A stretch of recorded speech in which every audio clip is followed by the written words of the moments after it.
पहिल्यांदाच आले.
असा साधू संग घडो मजला, हेची मागत असे तुझ लागू.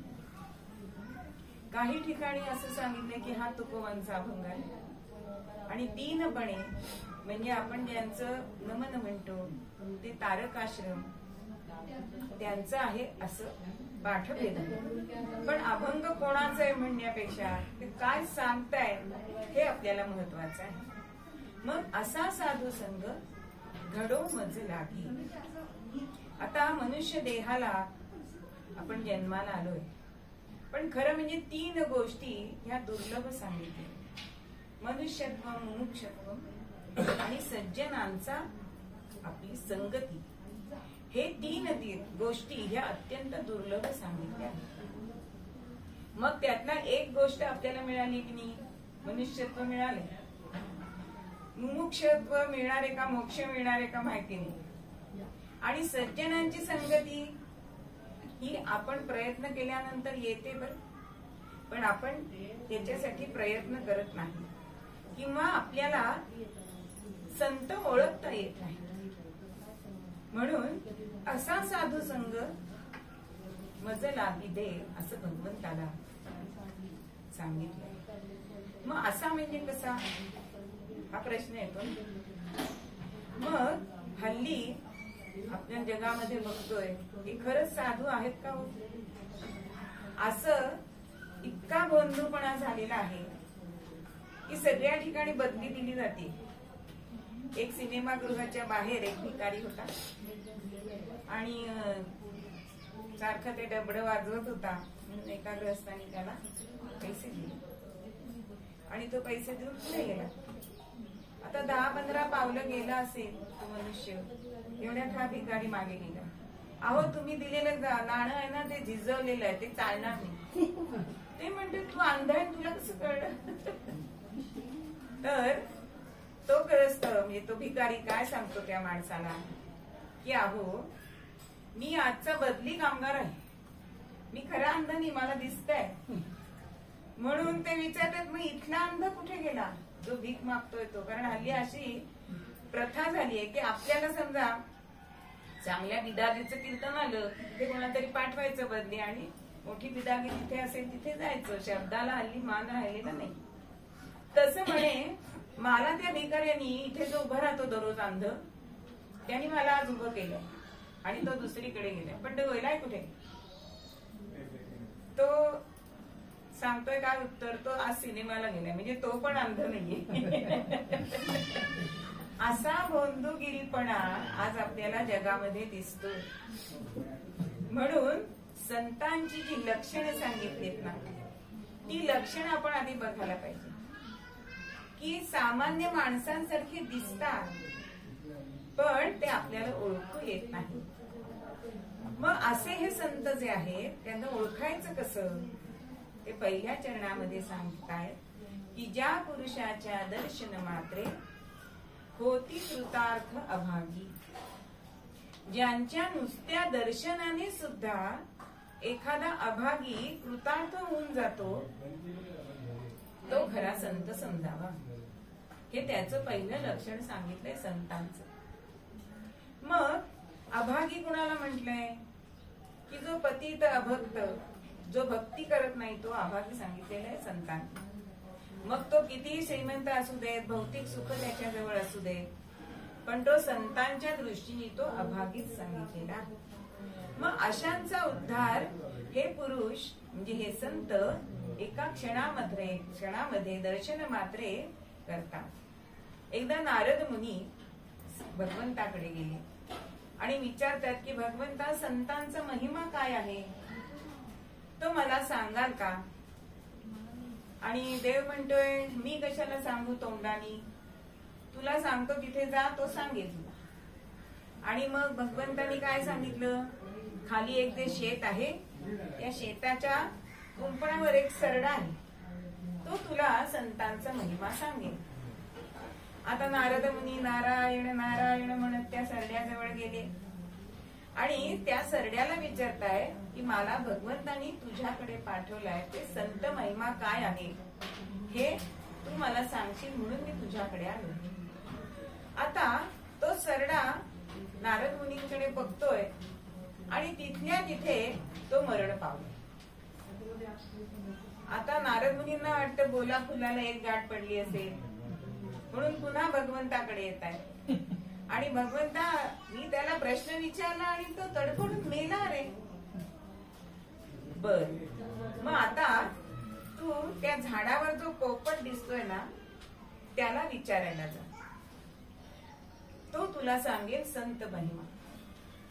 आता नारद मुनी पुन्हा जप करत त्या पोपटाजवळ गेले आणि पोपटाला तोच प्रश्न विचारलाय की पोपटा, तुझ्या तोंडून मला संत महिमा भगवंत सांगणार आहे, तो तू सांग. असं झाल्यानंतर तो पोपट पण तडफडून अगदी पंख असे टाकले, मान टाकले आणि झाडावरनं खाली पडले. आता मात्र नारद मुनींना वाटतं की हे काही खरं नाही. तो सरडा आपल्याला असं वाटलं की तो अचानक मेला असेल, योगायोग असेल, पण हा पोपट सुद्धा हा प्रश्न विचारला लगेच मेला, असं कसं काय? भगवंत काही बरोबर करत नाहीये, आपल्याला नक्की उत्तर त्याला द्यायचं नाहीये बहुतेक. म्हणून तो पुन्हा गेला आणि झालेल्या दोन्ही घटना भगवंताला सांगितली. भगवंत हसतोय आणि भगवंत काय म्हणतोय की आता तुला महिमा सांगणारे ती व्यक्ती तुला सांगतो. आत्ताच त्या राजाला मुलगा झालाय, तो मुलगा तुला संत महिमा सांगतो. नारद मुनी मनात भीतच गेले. अहो पोपट मेला, सरडा मेला, ठीक आहे ना, त्यांचं कोणी आगापिछा नव्हतं, पण आता असा प्रश्न विचारून जर राजपुत्र मेला तर आपली काही खैर नाही. राजा काही आपल्याला ठेवत नाही. पण तरी सुद्धा भगवंतांनी सांगितलंय म्हणून गेले आणि नारद मुनी आलेत म्हणून त्या राजाने यथोचित त्यांचं स्वागत केलेलं आहे आणि हातामध्ये मिठाई ठेवली आहे की मला पुत्ररत्न प्राप्त झालाय. आणि दासदासींना सांगतायत की राणी वशातनं त्या राजपुत्राला यांच्या पायी आपण घालूया. मोठे संत आपल्याकडे आलेले आहे आणि म्हणून त्या राजाच्या असे दासींनी त्या राजपुत्राला आतनं राणीजवळनं घेऊन आलेत आणि नारदांच्या हातामध्ये त्याला ठेवलंय. आणि आता भीत तोच प्रश्न परत त्या राजपुत्राला विचारलाय. आता राजपुत्र बोलणारा नव्हता कारण तो नवजात होता, पण भगवंतांनी सांगितलंय म्हणून नारद मुनींनी त्याला तोच प्रश्न विचारला की संत महिमा कसा असतो. आणि ते बालक हसायला लागतं. तर त्या हसण्याचा अर्थ नारद मुनींना समजत नाही म्हणून तो सांगतो की अहो संत महिमा काय असतो हे मी 3 जन्म अनुभवतोय. तुमचं जेव्हा मला पहिल्यांदा दर्शन झालं तेव्हा मी सरड्याच्या योनीतनं पोपटाच्या जन्माला आलो. म्हणजे दर्शन मात्रे कृतार्थ करीती अभागी. मग त्यानंतर तुम्ही परत मी पोपटाच्या रूपात होतो, जन्मामध्ये होतो, तेव्हा तुम्ही आलात. मी त्या क्षणी मेलो आणि मला तुमच्या दर्शनामुळे काय लाभ झाला तर राजपुत्राचा जन्म. आणि आज तुम्ही राजपुत्रालाच विचारायला आलाय. म्हणजे संत दर्शनाने काय होतं की पुढे प्रगती होत जाते आणि मी जो अभागी योनीमध्ये होतो ते आज मनुष्याच्या योनीमध्ये जन्माला आलोय. हा असा संत महिमा आहे. म्हणून ज्या पुरुषाच्या दर्शन मात्रे होती कृतार्थ अभागी. म्हणून संत हे नेहमी आपल्या बरोबर काही बोलले नाही, आपल्याला काही उपदेश दिला नाही, तरी त्यांची कृती सुद्धा आपला उपदेश असू शकतो. एकदा असाच एक गृहस्थ वाटेने चालला होता आणि स्वतःचं भविष्य विचारायला एका साधूकडे चालले आणि एका झाडावरती एका घरातल्या पिंजऱ्यामध्ये तो पोपट होता आणि तो पोपट म्हणतोय कुठे चाललाय? काही नाही म्हणे, त्या साधूंना मी माझं भविष्य विचारायला चाललोय. तर म्हणे माझा पण एक प्रश्न विचाराल का? विचारेल, सांग काय तुझा प्रश्न आहे? तर ते म्हणतात, तो पोपट त्या माणसाला सांगतो की ह्यातून माझी कधी सुटका होणार, म्हणजे त्या पिंजऱ्यातून, बरं का. तर आता साधूकडे हा मनुष्य जातो आणि त्याला असं वाटलं आपला प्रश्न विचारायच्या आधी त्या पोपटाचा प्रश्न आपण विचारूया. आणि पोपटाचा प्रश्न विचारला की मला येता येता एक पोपट भेटला आणि त्यांनी तुम्हाला प्रश्न विचारायला सांगितलाय की माझी या पिंजऱ्यातून सुटका कधी होईल. आता असा प्रश्न विचारला, साधू महाराज काही बोलले नाही, अंग टाकून डोळे मिटून धाड दिशी खाली पडले. आता ह्याला वाटलं की अरे ह्यांना काहीतरी बरं नाही झालं, चक्कर आली, काय झालं, म्हणून आपले प्रश्न न विचारता ते परत तिथून निघून गेले. पोपटाने विचारलं की माझ्या प्रश्नाचं उत्तर दिलं का? अरे त्यांना असं ते हे झाले, अचानक पडले, त्यांना भोवळ आल्यासारखं झालं, डोळे फिरवले त्यांनी. दुसऱ्या दिवशी पुन्हा ते गेले, पुन्हा पोपटाचा प्रश्न विचारला की त्या साधूबाबांनी तसंच केलंय. आणि मग तो ग्रहस्थ जेव्हा येतो तेव्हा पोपट म्हणाला की तुम्ही त्या साधू महाराजांना माझा प्रश्न विचारला तेव्हा त्यांनी काय केलं, काय उत्तर नसेल दिलं, पण काहीतरी केलं असेल ना. म्हणून मग त्या ग्रहस्थांनी त्यांचीच कृती करून दाखवली की असे पडला, डोळे फिरवले. आणि मग पोपट म्हणतो माझं उत्तर मला मिळालंय. तुझं उत्तर तुला मिळालं कसं काय? बघा म्हणे आता. आणि मग पोपटानी तीच कृती केली आहे, म्हणजे पंख पाडून खाली पडलाय, मृतवत पडलाय, आणि तो त्याचा मालक आलाय, पिंजऱ्याशी आलाय काहीतरी डाळ वगैरे मिरची घालायला. पण पोपट असा पडला म्हटल्यानंतर पिंजरा उघडून टाकला आणि त्या पोपट्याला बाहेर काढून आता मातीत फेकला, तर हा उडून गेला. म्हणजे संतांची कुठलीही कृती ही आपल्याला उपदेश असू शकते. जसा त्या पोपटाला त्यांची कृती हा उपदेश ठरला आणि जो पारतंत्र्यात होता त्याला मुक्त झाला, तो स्वातंत्र्यामध्ये गेला. म्हणून ज्या पुरुषाच्या दर्शन मात्रे होती कृतार्थ अभाग. म्हणून संत हे अत्यंत श्रेष्ठ सांगितले. म्हणून अशा संतांची संगती मला लाभावी असं या अभंगामध्ये सांगितले आहे. म्हणून असा साधू संग घडो मजला. मग दुसरं त्यांचं लक्षण दुसऱ्या चरणामध्ये सांगताय की भेदबुद्धी ज्या हृदयी असेल, ज्यांच्या हृदयामध्ये भेदबुद्धी नाही, आपल्यामध्ये ती सतत वावरत असते, पण सगळ्यांवर प्रेम करणारी अशी ही व्यक्ती असते, त्याला संत असं म्हणतात. मग भेदबुद्धी आपल्यामध्ये कशी असते? अहो आपला तो बाळ्या, दुसऱ्याचं ते कार्ट, असं आपण नेहमी त्या न्यायाने वागत असतो. समजा आपल्या मुलाचा वाढदिवस आहे आणि त्यांचे मित्र मैत्रिणी सगळे बोलवलेत, बाल गोपाल, आणि त्या सगळ्यांना किंवा आपण त्यांचे आई वडील वगैरे असं सुद्धा बोलवतो, आणि मग त्यांना आपण किती श्रीमंत आहोत हे दाखवण्यासाठी चांगला डिनर सेट वगैरे काढला जातो. आणि मग तो एखाद्या मित्राकडून ती बशी खाली पडते डिश, पण आपण आपल्या मुलाच्या हातनं पडली तर बोलू का? पण त्या मुलाला आपण लगेच पालकांनी जरा लक्ष द्यायला नको का, असं तरी आपण एवढं तरी म्हणणारच. म्हणजेच आपल्या मनामध्ये जी भेदबुद्धी आहे ती भेदबुद्धी संतांजवळ नसते. कोणीही त्यांच्याकडे जावो ते त्यांचा स्वीकार करतात, नव्हे नव्हे तो प्रेमाने स्वीकार करतात. एकदा महाराजांच्याकडे गोंदवल्यामध्ये एक वेडसर मुलगा कायम तिथे राहिला होता आणि तो पण प्रवचन ऐकायला बसत असत. तर सगळेजण त्याच्याकडे असं काय वेडा इथे येऊन राहिलाय वगैरे असं ह्या वृत्तीने बघत असत. आणि एक दिवस काय झालं, प्रवचनाला यायला त्याला उशीर झाला आणि महाराज काही प्रवचन सुरू करेना. लोकांना कळेना महाराज थांबलेत का, वेळ होऊन गेली तरी प्रवचन का नाही करत आहे. तेव्हा शेवटी अगदी जवळच्या शिष्याने विचारलं, महाराज आज तुम्ही उपदेश पर असं प्रवचन का करत नाहीये, सुरुवात का करत नाही? तेव्हा ते काय म्हणतात, आज माझा वेडा अजून आला नाहीये ना. आणि हे वाक्य महाराजांनी सांगायला बोलायला आणि तो वेडा त्यांच्या मागे देवळामध्ये यायला एकच गाठ पडली. आणि त्या वेड्या मुलाला असं झालं की महाराजांनी माझा वेडा म्हटलं ना, म्हणजे याच्यासारखं सुख नाही.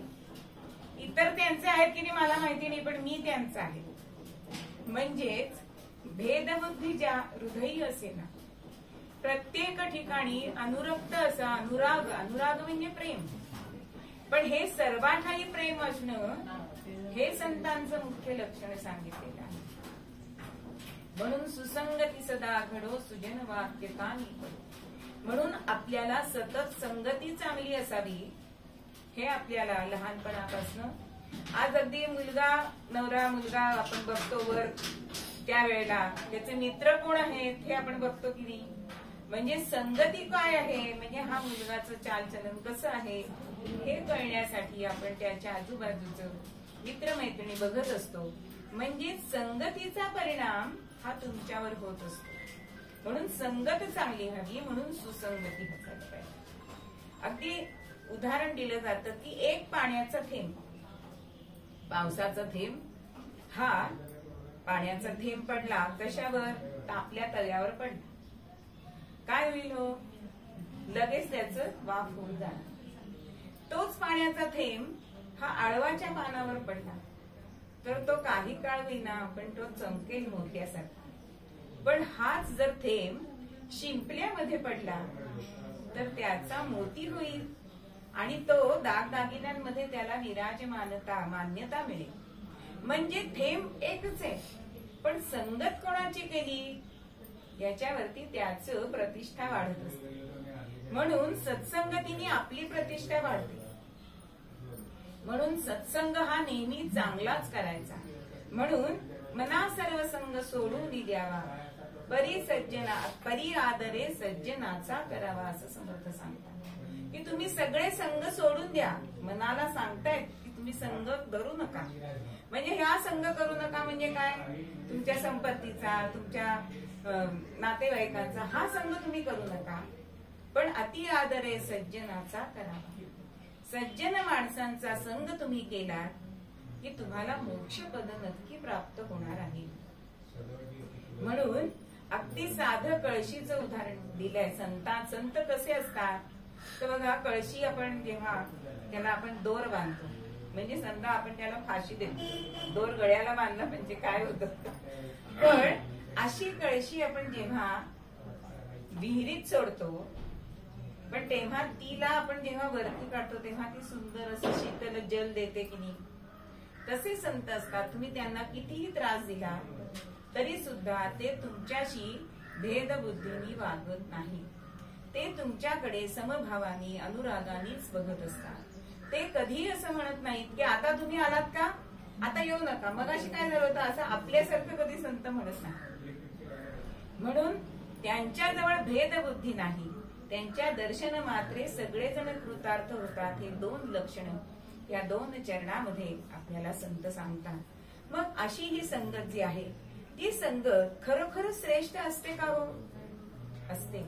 ज्या वेळेला संत तुकाराम हा सिनेमा शंभी शांताराम यांनी काढायचा ठरवलं आणि त्यावेळेला असं झालं की विष्णुपंत पागनीस हा त्यांची भूमिका तुकारामांची करणार असं ठरलं.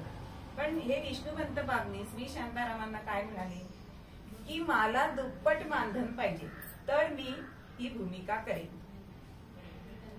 आता हो म्हणाले, कारण दुसरा त्यांच्या मनात संत तुकाराम तसेच ना.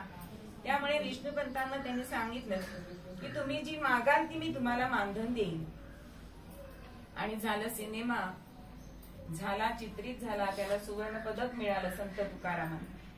आणि ज्या वेळेला मानधन घेऊन हे मी शांताराम विष्णुपंतांकडे आले आणि त्यांनी सांगितल्याप्रमाणे दुप्पट मानधन घेऊन आले ते मी शांताराम, पण त्यांनी एकही पैसा घेतला नाही. का घेतला नाही? अहो ते म्हणाले की त्यांची भूमिका करून माझ्यामध्ये एवढं वैराग्य आलंय की मी एक पैसा सुद्धा घेणार नाही.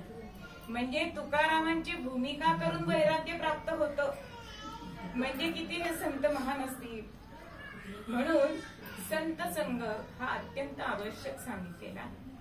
म्हणून नेहमी चांगली गोष्ट बघायची, चांगल्यांची संगत करायची. ज्या वेळेला सीतामाईला रावण सांगत होता की तू माझी हो म्हणून दररोज त्या अशोकवनात जायचा आणि तिच्या पुढे राम कसा चांगला नाही वगैरे असं तिचं मन वळवण्याचा प्रयत्न करत असते.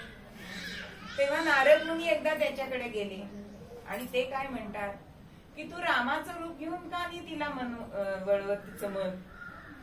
तर रावण सांगतो, अहो ते सुद्धा झालं करून, मी रामाचं रूप घेऊन तिच्या पुढे गेलो, पण मी रामाचं रूप घेतल्यानंतर माझ्या मनात वाईट विचार येत नाही. म्हणजे नुसतं रूप मायावी जरी घेतलं तरी सुद्धा वाईट विचार जर मनात येत नसतील, म्हणजे ही संगत किती श्रेष्ठ आहे सांगा बरं. म्हणून अशा संगतीचं हे आपल्याला सतत संग घडो, म्हणून असा साधू संग घडो मज लागे. म्हणून संतांची संगत आपण का मागायची, ती एवढ्यासाठी. मग संत संगत सुद्धा दोन प्रकारची सांगितली, एक प्रत्यक्ष देहामध्ये असताना आणि दुसरं म्हणजे त्यांचे ग्रंथ. हे सुद्धा आपण ती संगतच आहे. म्हणजे त्यांचे विचार हे आपण आचरणामध्ये आणायचे. एकदा राम आणि सीता हे वनवासामध्ये असतानाची कथा, की राम म्हणतात सीतामाईंना की माझे चरण हे जास्त कोमल आहेत तुझ्यापेक्षा, बरं का. कारण राम अत्यंत कोमल सुकुमार होते. म्हणजे पण गदिमांचं जर गीत रामायण ऐकलं की त्याच्यामध्ये काय दिसतंय की सावलीमध्ये सुद्धा सौष्ठव दिसतंय, असे त्यांचे शब्द आहेत. मग असे श्रीराम प्रभू सीतामाईला सांगतायत की माझे चरण तुझ्यापेक्षा जास्त सुंदर आहेत. ती म्हणते छे छे माझेच कोमल आहेत अजून. मग आता ह्या दोघांना साक्षीदार कोण, लक्ष्मण बरोबर होता. आणि मग सीतामाईला वाटत होतं की माझीच बाजू लक्ष्मण घेणार आणि रामाला वाटत होतं भाऊ माझा आहे ना, म्हणजे तो माझीच बाजू घेणार. तेव्हा आता ह्याला सुद्धा हे तेच पडला की आता मी एकाला जर नाराज केलं तर दुसरा माझ्या रागवणार. म्हणून त्याचं उत्तर जे काय आहे की ह्या चरणांचं जो आचरण करेल ना ते चरण चांगले. म्हणजे असं जर असेल तर आपण म्हणून संतांचे चरणांचं आपण आचरण करायला पाहिजे. म्हणजेच त्यांनी जे ग्रंथ लिहिलेले आहेत त्याचं आचरण करणं म्हणजेच त्यांचे चरण धरल्यासारखेच आहे. म्हणून अशी संगती आम्हाला दे की म्हणून नामदेव महाराज एका ठिकाणी म्हणतात, संत संत संगतीचे काय सांगू सुख, संत संगतीचे काय सांगू सुख, आपणा पारिख नाही तेथे, नाही तेथे, आपणा पारिख नाही तेथे, नाही तेथे, संत संगतीचे काय सांगू सुख, संत संगतीचे काय सांगू सुख,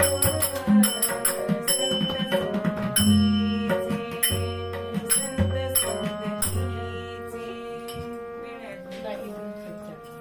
म्हणून संत संगतीचे काय सांगू सुख, जिथे आपणा पारिख नाही तेथे, हा आपला हा परकार हे जिथे नसतं, अशी संत संगती ही अत्यंत सुखवत असते. म्हणून अशा संगतीत राहावं. म्हणून दीन म्हणे हरिभजने झाला मुक्तिपदाचा विभाग. विभाग म्हणजे भाग.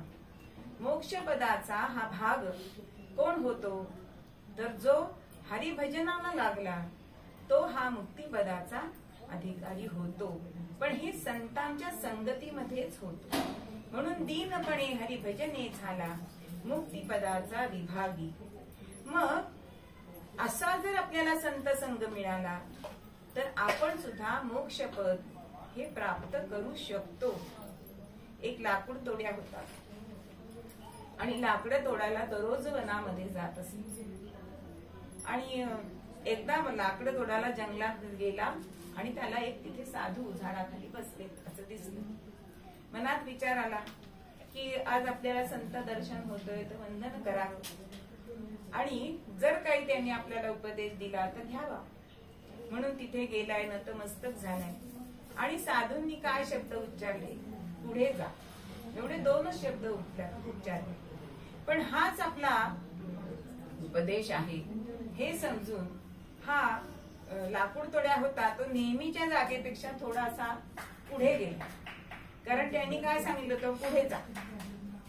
आणि मग पुढे गेलाय आणि खरोखरच त्या साधूंच्या उपदेशाने पुढे गेलाय. आणि त्याला काय प्राप्त झालंय की एरवी साधी लाकडं मिळत होती, आज त्याला चंदनाची लाकडं मिळाली.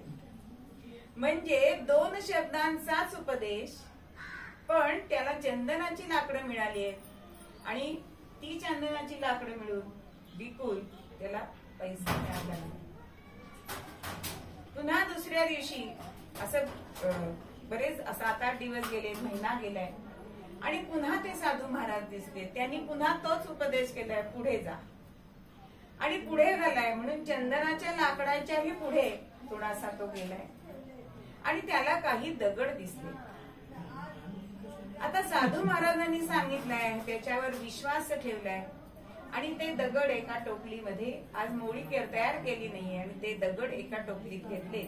त्याच्यावर काय आपलं होता तो पंचा टाकलाय आणि गावामध्ये विकायला गेला. एक मारवाडी त्याला म्हणतोय की अरे आज लाकडं नाही आणली, काय दिसतंय टोपली, म्हणून त्यांनी तो पंचा काढून दाखवला. तर तो मारवाडी बघून आश्चर्यचकित झाला आणि तो म्हणतो, देणार का, 100 रुपये दे. आता याला ते दगडांचं मोल कळत होतं असं नाही, पण हा मनात विचार करतोय की हा मारवाडी म्हणजे खरा म्हणजे कंजूस. तो आपण 100 रुपये देतोय म्हणजे ह्याची किंमत 1000 रुपये तरी नक्की असेल. पण तो म्हणतो, मला काही तुम्हाला द्यायचं नाही, मी 2 ठिकाणी अजून विचारीन आणि मग तुम्हाला देईन. आता असं त्या मोळीवाल्यांनी म्हटल्यानंतर तो म्हणालाय की मी तुम्हाला 1000 रुपये देतो, पण तुम्हाला सगळं दे. आणि असं करता करता ते 1500 त्यांनी ते दगड त्या मारवाड्याला दिले. आता त्या काळातले 1500 असं करत करत तो इतका श्रीमंत झाला की सगळ्या त्याला ज्या ऐहिक जे भौतिक सुख आहे ते सगळं मिळायला लागले. मग एक दिवस दुसरा साधू त्याच्या जीवनामध्ये आला आणि मग त्यांनी ही सगळी घडलेली गोष्ट सांगितली की असं असं ते मला एक साधू महाराज भेटले आणि त्यांनी पुढे जा एवढाच मला मंत्र दिला, पण त्यांनी आज माझं कोट कल्याण झालेलं आहे. पण मला आता मी पुढे जा म्हणजे कुठे जाऊ, असं त्या साधूला त्यांनी विचारलं. तेव्हा तो म्हणतोय की पुढे जा म्हणजे काय, तर जी जागा त्या साधूला अपेक्षित आहे ती जागा म्हणजे मोक्षपदाची जागा आहे. तिथे तुला जायचंय आणि ते मोक्षपद मिळवण्यासाठी तुला साधू संग करावा लागेल. तू त्यांना शोध, त्यांची संगती धर, म्हणजे तुला मोक्षपदाचा तू अधिकारी होशील. म्हणून मुक्तीपेक्षा सुद्धा संत संग हा श्रेष्ठ सांगितला. आपण नेहमी हेची दान देगा देवा म्हणतो की न लगे मुक्ती धन संपदा संत संग देई सदा तुकोबा सुखा या अभंगामध्ये मागताय. म्हणून इतका श्रेष्ठ असणारा संत संग हा आपण लक्षणांनी साधूंना ओळखायचंय. खोट्या साधूंकडे आपण जायचं नाही. खोट्या साधूंचं काय होतं हे आपण बघतोय की काही तुरुंगात सुद्धा आहेत. मग अशा साधूंच्या फशी न पडता जी आपल्याला लक्षणं ह्या अभंगामध्ये सांगितली ती लक्षणं जर आपल्याला दिसली तर त्या लोकांची आपण संगत करावी. आणि जर आपण अभागी असलो तरी आपण त्यांच्या दर्शन मात्रे कृतार्थ होऊ. ते आपल्यावर प्रेम करायला लागतील, ते सुद्धा बिना लाभाचं. तुमच्याकडून काही हवंय म्हणून ते तुमच्यावर प्रेम करणार नाही. आणि शिवाय हरिभजनाला आपण लागू आणि त्यामुळे आपल्याला मोक्षपदाची सुद्धा प्राप्ती होणार आहे. म्हणून साधू संघ ह्याच साठी हवा. म्हणून मूळ पद्यामध्ये आपल्याला संत सांगतात असा साधू संग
त्याच्यामध्ये पैठण क्षेत्र या एकनाथांमुळे त्याला तीर्थक्षेत्र म्हटलं जातं. कारण जिथे भगवंत आहे, जिथे संत आहे आणि जिथे नदी आहे, अशा तिन्हींचा जिथे संगम आहे त्याला तीर्थक्षेत्र असं म्हटलं जातं. आणि शांत मूर्ती किंवा शांती ब्रह्म ज्यांना म्हटलं जातं असे एकनाथ हा तिथे राहत होते. शांती ब्रह्म का म्हणतात? अहो, नाथांना राग आणण्यासाठी पैजा लावल्या जात असत, पण नाथांना कधी राग आलाच नाही. कारण सगळ्यांवरती प्रीती करणारे, सर्वांप्रती अनुरागी असणारे असे हे नाथ. एक ब्राह्मणाला आणि त्याला मुंजीसाठी, मुलाच्या मुंजीसाठी पैसे हवे होते.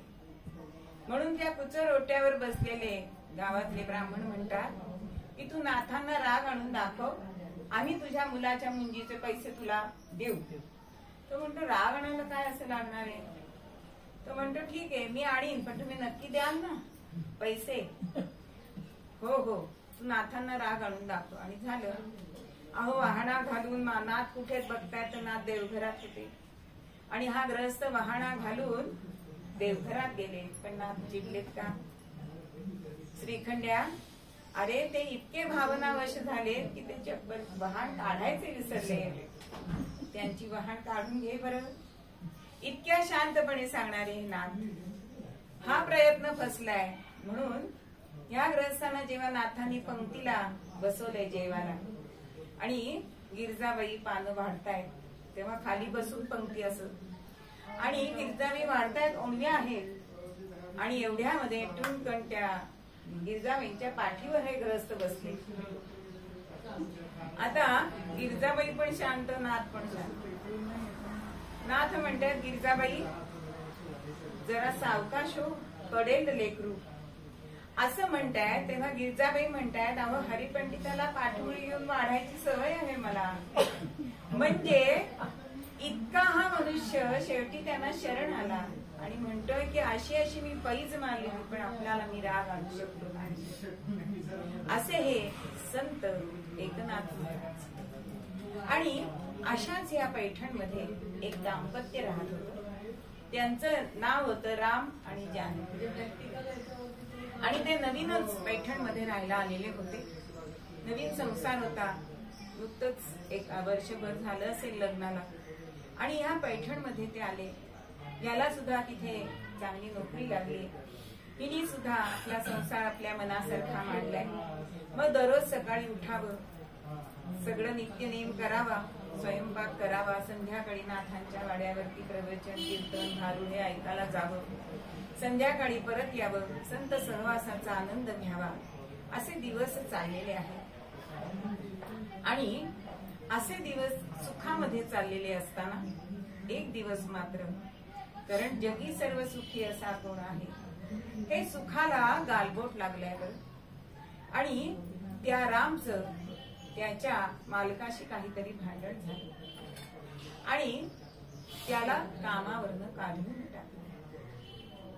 आता साधारण पुरुषांची अशी अवस्था होते की आता उद्यापासून चरितार्थ कसा चालवायचा, आणि या दुःखामध्ये कुठे जातात ते मी वेगळं सांगायला नको.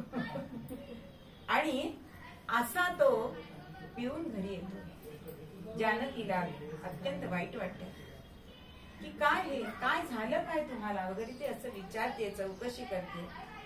पण एकदा एकच प्याला, आपल्याला माहिती आहे नाटक की एकच घ्यायचा पण तो सुटत नाही, तसं ह्या रामचं झालं. आणि मदिरा बरोबर मदिराक्षी सुद्धा तिकडे तो पाय, म्हणजे विनाशकाले विपरीत बुद्धी जसं आपल्याला होतं तसा हा राम आता संध्याकाळच्या वेळी नाथांच्या वाड्यावर ऐकण्यासाठी, प्रवचन ऐकण्यासाठी जायचं, तर हा इकडे मदिरा आणि मदिराक्षीच्या विळख्यामध्ये अडकले.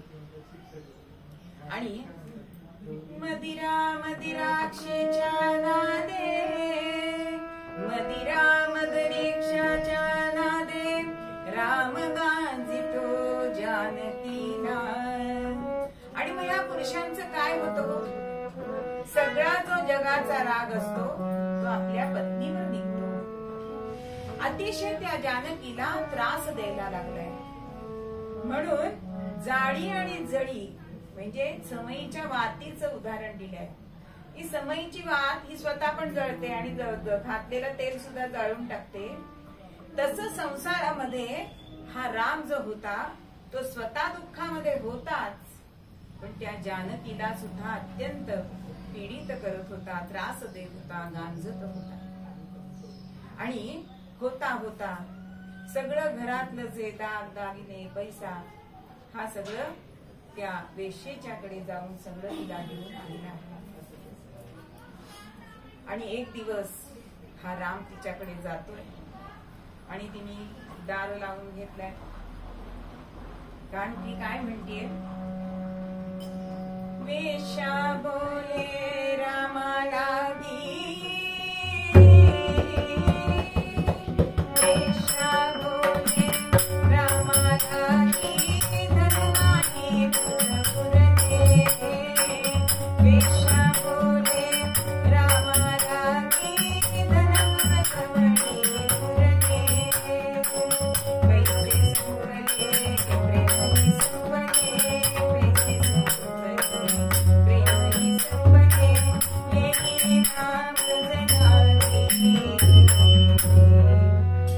माझ्या घरी आता तुला दार बंद आहे, तू आता माझ्या घरी यायचं नाही. आता राम तिच्या प्रेमामध्ये अखंड बुडालेला होता. तो म्हणतोय, अगं अशी काय करतेस, मी सगळं तुला माझं सगळं धन दिलं, माझ्या बायकोचे दागिने दिले, सर्वस्व दिलं, आणि आता ते संपलं म्हणून तू मला येऊ नकोस म्हणतेस. ती म्हणते, अरे जो वरी पैसा तो वरी पैसा, आणि आम्ही तर वेश्याच आहोत, म्हणून जो आम्हाला पैसा देईल त्याची आम्ही शेज रंगवतो, हा आमचा न्याय आहे. त्यामुळे तू काही आता उद्यापासून इथे येऊ नको, तुझं हे तोंड मला दाखवून. असं सांगितल्यानंतर अत्यंत हवालदिल झालाय, तिच्या पाया पडतो. आणि मग तिला असं वाटतं की आपण असा एक जालिम उपाय करावा की हा आपल्याकडे येणारच नाही. मग काय करावं, तिने काय सांगितलं, उद्या उदयी काढावे पंचपक्वान, उदयी काढावे पंचपक्वान, येथे करू सहभोजन. सहभोजन म्हणजे तुझ्या पत्नीने घेऊन यायचे बरं का ते पंचपक्वान. आणि ती, तू आणि मी असं तिघांनी मिळून एका ताटात जेवायचंय.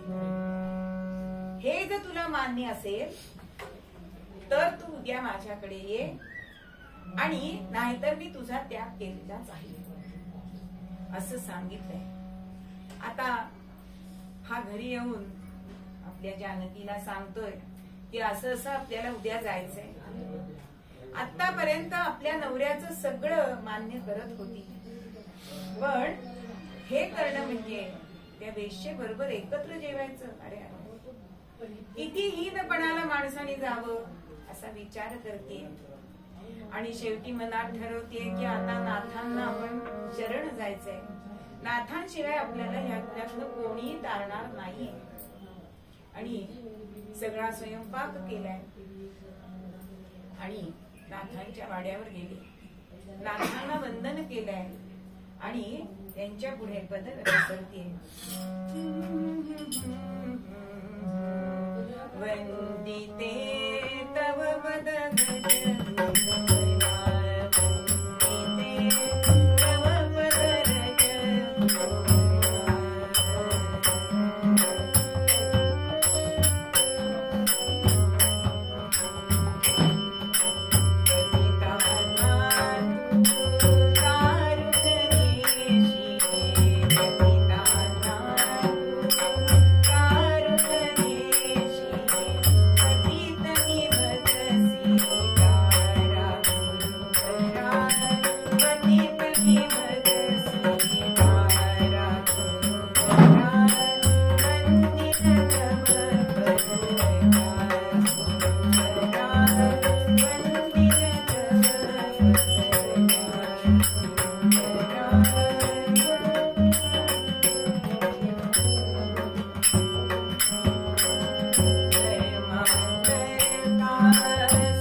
वेश्येकडे जातात आणि उद्या तिने आम्ही तिघांनी एकत्र भोजन केलं तर ही यांचा स्वीकार करणार आहे.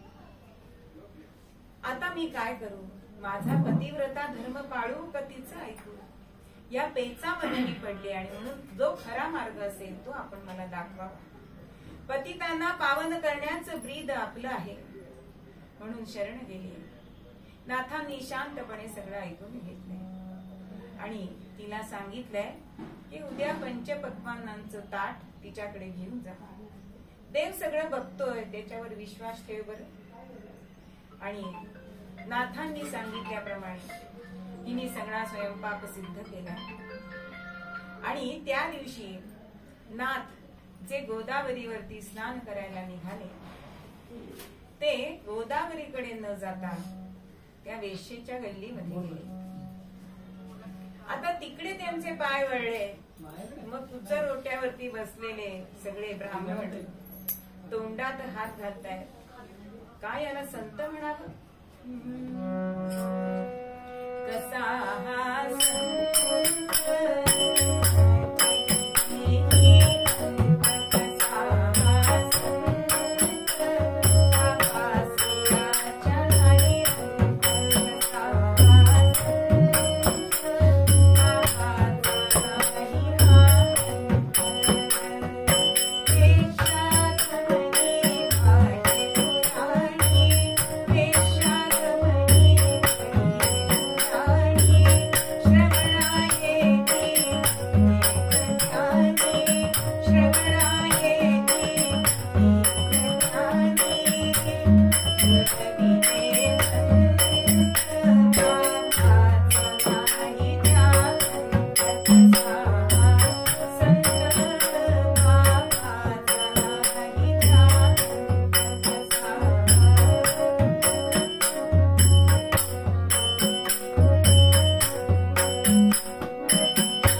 किती पाप करतोय हा.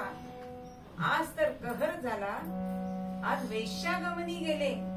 आणि काय यांना गावातली लोक संत म्हणतात. एका सुद्धा पापाची ज्याला खंत वाटत नाही असा हा, म्हणजे घरी वाड्यावरती प्रवचन करतो, पुराण सांगतो आणि आपल्या ज्ञानाने अनेक ज्ञानी भुलवलेत त्यांनी.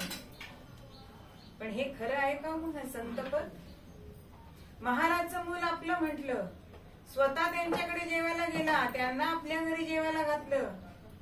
किती किती पाप करेल म्हणून पुत्र रोट्यावरती असं चाललंय. पण नाथांनी तिकडे लक्ष दिलं नाही. नाथ गेले आणि ही जानकी सुद्धा रामाबरोबर ते पंचपक्वान्नांचं ताट घेऊन आधीच गेलेली होती. आता नाथांनी पहिली पायरी तिथे चढली. पण त्या मोहल्ल्यामध्ये काय ऐकायला येत होतं तर घुंगरांचे झणत्कार ऐकायला येत होते, कोणाचे पदन्यास ऐकायला येत होते, कोणी ललत राग आळवत होते. अशा ह्या वातावरणात नाथ शांतपणे तिची पहिली पायरी चढली. पण नाथांचं इतकं महत्व होतं, सामर्थ्य होतं की पहिली पायरी चढली नाथांनी आणि त्या वेश्येला मनामध्ये विरक्ती आली. नाथ एक एक पायरी जसे चढून जात आहे तो तिच्या मनातल्या वासना दूर होत आहे. 9 पायऱ्या चढून नाथ वर आले, तिच्याकडे आले.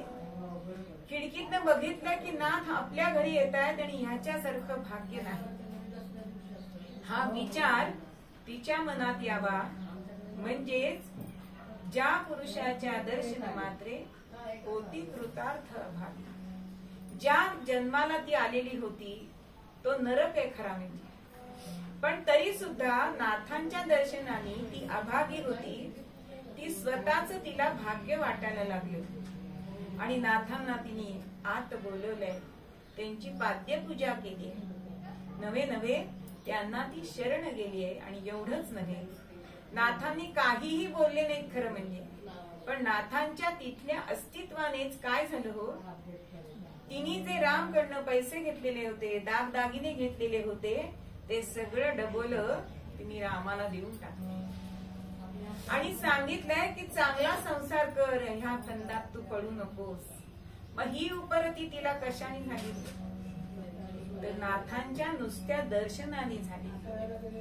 आणि मग ती नाथांना शरण गेल्यानंतर नाथांनी तिला कृष्ण कृष्ण हा जप दिला आणि तो कृष्ण जप करत ती दररोज हा व्यवसाय सोडून नाथांच्या वाड्यावरती प्रवचन भजन हे ऐकायला यायला लागले.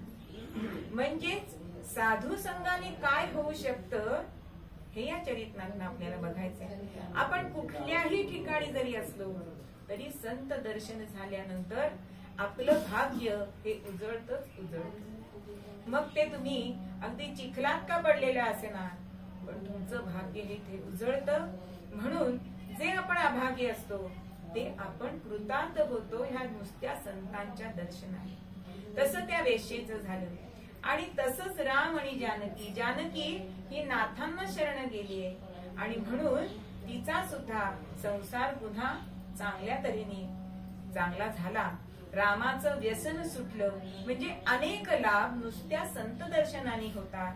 म्हणून असा साधू संघ आम्हाला पण लाभावा हीच प्रार्थना आपण करायची की जेणेकरून आम्हाला मोक्षपद मिळेल, सगळ्यांच्या प्रती आम्हाला प्रेम उत्पन्न होईल आणि आमचं जीवन हे कृतार्थ होईल. याच्यासाठी असा साधू संघ तू भगवंत आम्हाला दे, हेच मूळमध्ये आपल्याला संत सांगतात. असा साधू संघ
झालेली कीर्तन सेवा सद्गुरूंच्या चरणी अर्पण करून एक मागणं मागते.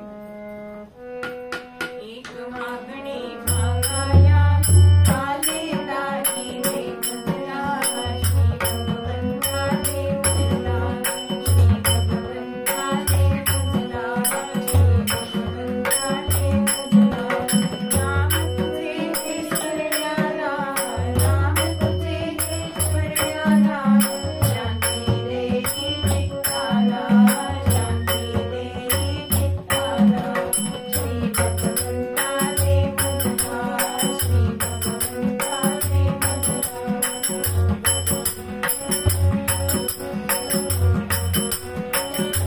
नाम तुझे गायाला नाम तुझे गायाला सुंदर वाणी रे मजला सुंदर वाणी रे मजला श्री भगवंता देवला श्री भगवंता देवला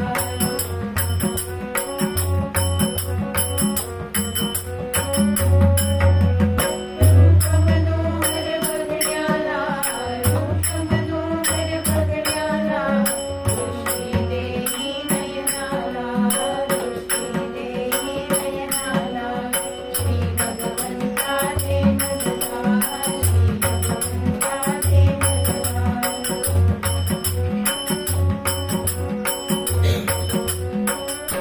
नाम तुझे रे काया नाम तुझे रे काया दान देतो श्रवणाला दान देतो श्रवणाला श्री भगवंता देवला श्री भगवंता देवला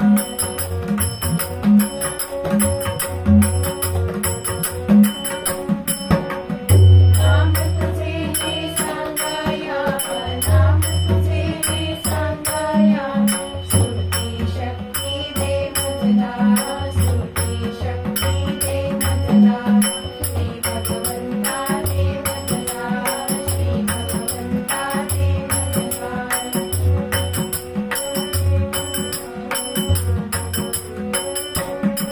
नहीं दुबळा कोणी दिसता नहीं दुबळा कोणी दिसता उदार करतो करण्याला सदारुणी देवला श्री भगवंता देवला श्री भगवंता देवला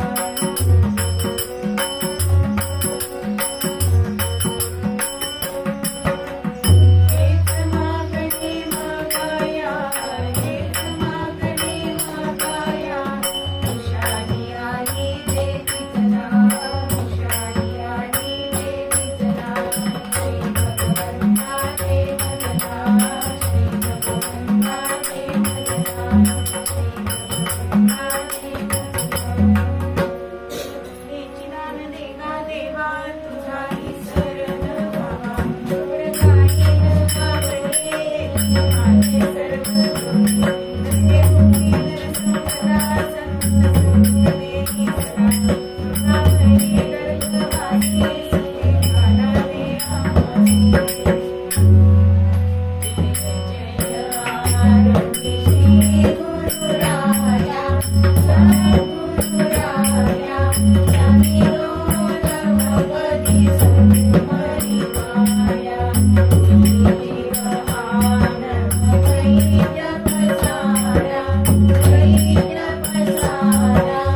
वारुणी दिवला कई सारा जय जय आरती श्री गुरुराया सद्गुरुराया शांतिरो भगवती सुमरी माया परम परात्पर चिन्मय काणी चिन्मय काणी शतमुख सविता वंदनी वाणी जय जय आरती श्री गुरुराया सद्गुरुराया शांतिरो भगवती सुमरी माया जगज्जीवन प्रभु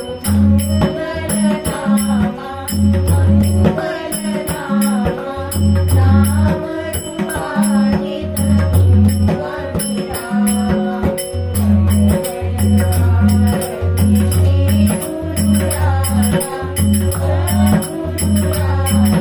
Thank you.